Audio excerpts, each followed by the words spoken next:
जेव्हा लहान बाळ किंवा लहान मूल हे रडत असतं, खूप जास्त हट्टीपणा करत असतं किंवा चिडलेला असतो किंवा टँट्रम थ्रो करत असतो, तर त्यावेळी त्याचे पालक सुद्धा ट्रिगर होतात आणि ते सुद्धा रागवतात किंवा ते सुद्धा तेवढेच जास्त चिडतात, मुलावरती ओरडतात, त्यांना रागवतात किंवा त्यावेळी त्यांना समजायला बघतात किंवा एखाद्या गोष्टीची भीती घालत असतात किंवा भाषण द्यायला सुरू करतात.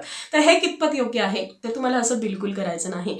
लक्षात घ्या, जेव्हा मूल हे चिडलेलं असतं तर त्यावेळी तुम्ही सांगितलेली कोणतीही गोष्ट ते ऍक्सेप्ट करत नाही, त्या ऐकण्याच्या मनस्थितीमध्ये नसतं. मग तुम्ही कितीही लांब भाषण त्यांना दिलं तरी सुद्धा ते त्यांच्या डोक्यामध्ये जात नाही, कारण त्यावेळी त्यांचं जे लॉजिकल थिंकिंग आहे हे पूर्णतः बंद झालेलं असतं. कोणती गोष्ट योग्य आहे, कोणती गोष्ट अयोग्य आहे यावरती अनालिसिस ते करत नाहीत किंवा तेवढी त्यांची कपॅसिटी त्या वेळेमध्ये नसते. मुलांना समजून सांगितल्यानंतर प्रत्येक गोष्ट ही समजते, परंतु त्याचा एक प्रॉपर वे असला पाहिजे आणि प्रॉपर वेळ सुद्धा असली पाहिजे.